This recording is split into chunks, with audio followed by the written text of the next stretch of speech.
Hi everyone, welcome to another scrapbooking video where I'm guest designing for Tupelo Designs, LLC. I'm highlighting some of my favorite products that you can find in their online store, so please check them out. The link will be down below, as well as some of the products I'm using. So this is almost like two videos in one. I'm going to be showing distressed inks. I love them so much. I'm going to use them with some water, and then I will also be using some embossing paste. I'm choosing my penny black stamp set called Live It Up with the hot air balloons.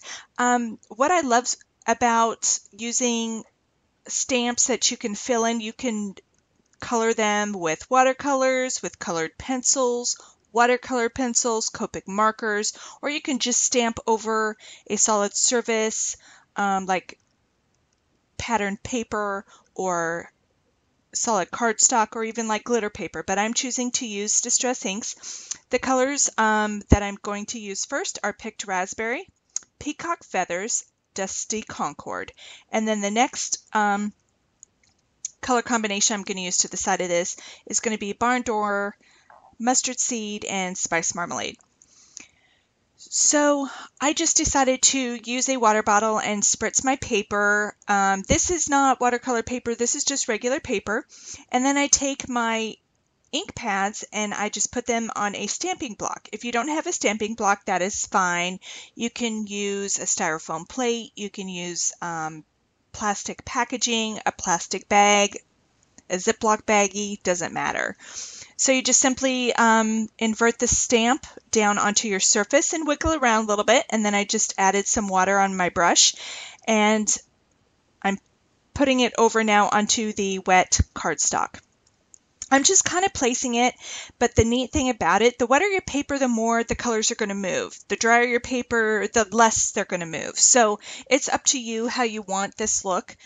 There's no right or wrong, and that's what I love so much. I'm just kind of moving the stamps around to kind of see maybe how I want them stamped later on, but I'm going to be moving on in a minute to my second color combo.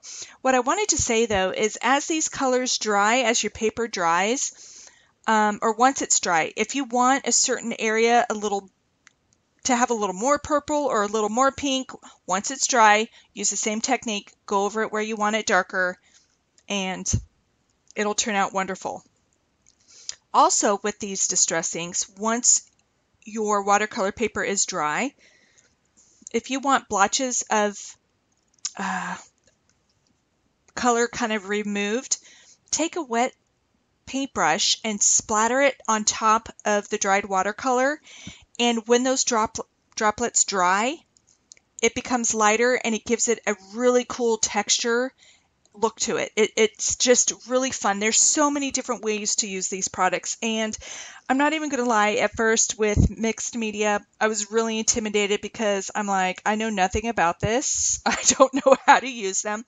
And manufacturers always have an intended use for their products, but there are so many different ways that you can manipulate them and make them your own. And then watching videos like this, you can just start playing around and you're going to find other ways to use them. And the neat thing is with scrapbooking or card making or art journaling, if you mess up, it's never a mess up. You can either cover it up or it just becomes a happy accident. Like, man, I didn't mean to do that, but it looks really cool.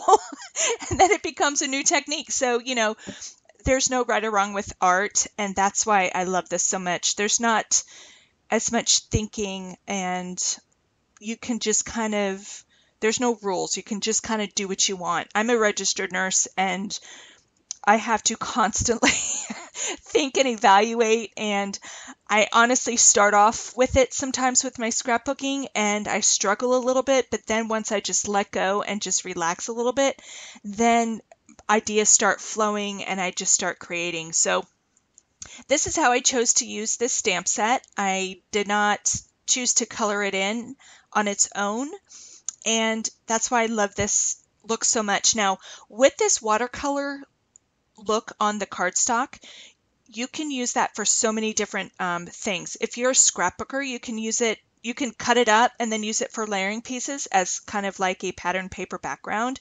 You can, if you have pictures of you of your kids tie-dyeing something, t-shirts, socks, or scarves, a school project, art class or something, you could use that for that. A lot of people like to run for fun. I don't understand it personally, but some people like to do, those 5Ks, the run or die, where once you're finishing and you're going across the finish line, they spray all this dye on you and take pictures. I mean, that would be a fabulous background for something like that. Or if you're a card maker, you can do just background panels with this tie-dye look and then, or watercolor look, and then you can just simply use a dark black and stamp your sentiment, or you can use black embossing to do your sentiment, and it just pops and it looks super cool and it's really easy to do. Now you can let it air dry, and to me it's a little more intense color. It takes longer, but I like the look of it better when it air dries. Or if you're a little impatient or short on time, feel free to use a heating tool. So this is what I'm talking about here. So I have this picture that I got from Discovery Earth on Instagram, and I just loved it so much because I am from Washington State, and this is Mount Shucksan in the North Cascades National Park, and it just reminds me of home, and the Pacific Northwest is just gorgeous. So I wanted to initially start with a 12 by 12, but as I was laying things down, I was trying too hard, thinking too hard, and it just wasn't turning out. So I decided to cut my paper down to 8.5 by 11, and this is watercolor paper, and I'm preparing it with some gesso. All gesso does is prepares your paper surface for mixed media. You do not need it, but I will tell you, if you want to use watercolors or spray inks or something like that, it just helps it move, or gesso, or not gesso, I'm sorry, gelatos. It just helps it move smoother across your paper once you're using it or you're adding water to it. It just kind of is a slicker surface and it prepares your paper. And also, if you don't have watercolor paper, this is a really good product to have because it kind of makes your paper become more like a watercolor paper. So I'm taking some embossing paste and I'm using my Lindy Stamp Gang in Hydrangea Blue. I wanted to pull out some of this gorgeous blue sky. And I got a styrofoam plate out. I got a set of like 50 at the dollar store. And I just use these for my crafting. I got way too much embossing paste out. Now this embossing paste, like I said, is intended to use like over stencils. You lay your stencil down, you put the embossing paste over top, and when you pull your stencil up, the embossing paste takes on the shape, like it could be a flower or it could just be a checkered background or whatever the stencil was. I'm choosing to use it as just a textured background. So I just put some on a plate. And I'm using my Lindy Stamp Gang ink, and I'm just using it like a food coloring. So just think of it like food coloring and vanilla icing. You can add more color to make it darker. I'm just spreading around now with a spatula. You can use your fingers. You can use an old, not credit card, a gift card. You can use whatever you have. You don't need any fancy tools. And what I love about this is it gives it texture. It gives it dimension. I have highs and lows on here, so it kind of mimics the mountains, how they're different, depths and textures. And then I just wanted to add a little more fun, so I just used and spritzed it once. The Lindy Stamp Gang, I just spritzed it once on top of this texture paste. Now, when I'm using my heat tool, so that there's even drying, I dry it on the front and then I turn it around and dry it on the back, and that also helps your paper from warping in one particular way. When you dry it on the back as well, it kind of evens it out. There might still be some movement to your paper, but not as much. And I really, really love this embossing paste by Dreamweaver because it's soft, and even once it's dried, it still gives a lot. So you'll see me later, I kind of bend my paper because my paper was moving one way. So I just kind of rolled it the opposite way to even it out, and it did not crack, break off, or anything. It was just like the perfect consistency. So here I'm just playing around. I mounted my photo on some raspberry colored pattern paper I had in my scrap stash, which pulls out the pink and the flowers. And then I also mounted it on a little bit of green to pull out the leaves. Then I took, when I ordered my products from Tupelo Designs, they had it wrapped in white tissue paper, and I told you I was going to keep that. White tissue paper is wonderful. It's a great source to add some height, but not too much. It adds a little bit of texture, but nothing crazy. And it's almost transparent, so you see it, but you don't. And it's just really subtle, and I like it. So I used some behind the cardstock and just lightly cut around it. You can tear it if you want to. You can do whatever you want. I chose also to pull out a white doily from my stash. And I just liked the billowy look of it because of the snow on the mountains, and also it could just like replicate clouds in the sky or whatever. I used tags a lot, and I pulled out brown because it's kind of just an earthy color, and I wanted to kind of tone down these not tone down the bright colors, but just kind of balance out the bright colors that I'm using. I'm pulling colors from my photo. And I just really love how this turned out. Spring is here, summer's coming, and I'm ready. So I pulled out also a card from my stash, and it says, oh, what does it say?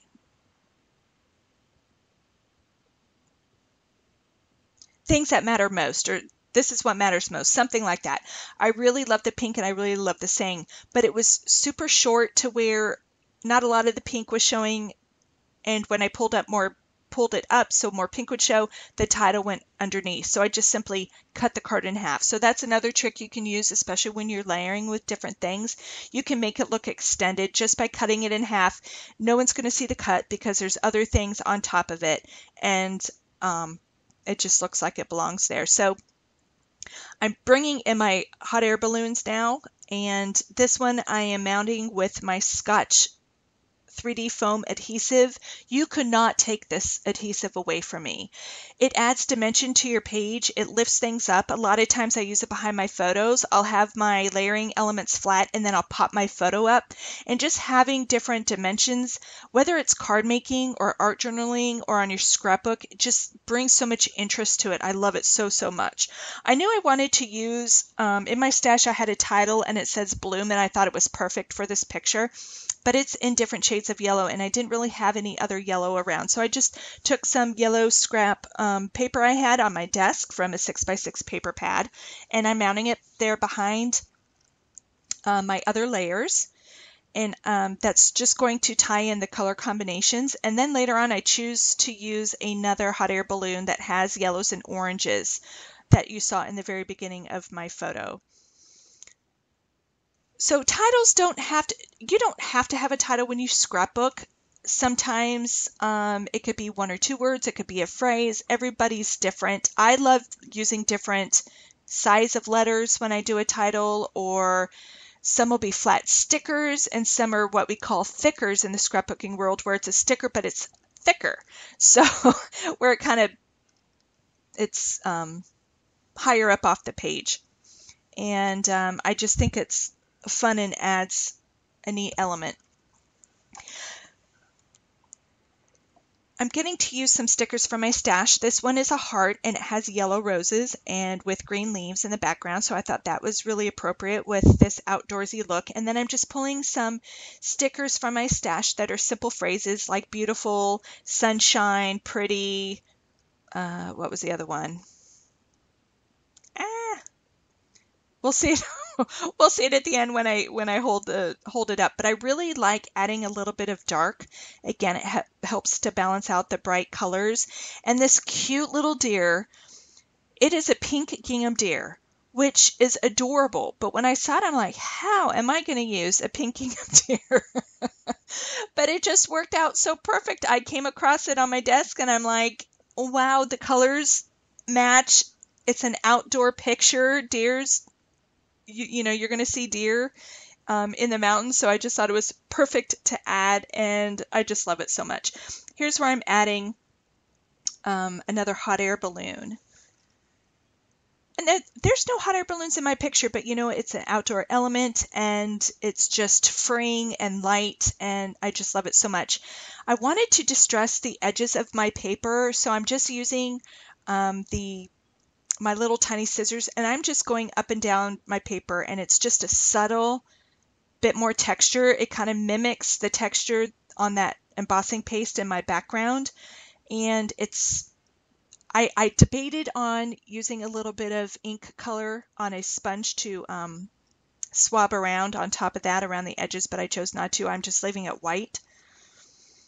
And I'm trading out that harsh white. It was really a thick kind of waxed twine that came with the tag, but I chose to use a soft yellow and white twine that came in a packaging of something I had ordered in the past. This Wink of Stella, I have every color that they have, and I'm choosing the clear glitter, and it's not a chunky glitter. Think of it more of like an iridescent shine.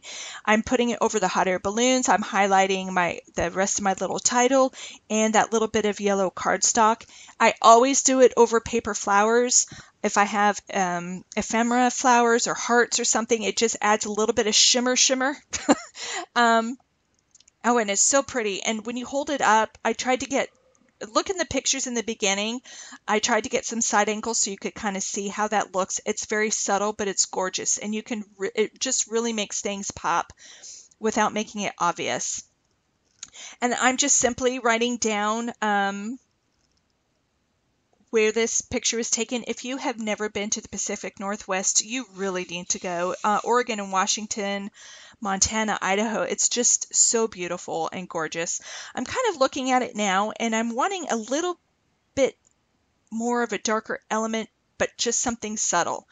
So I'm just choosing to use some black ink, and I'm just going to lightly tap the wand so I get a little bit of black splatter.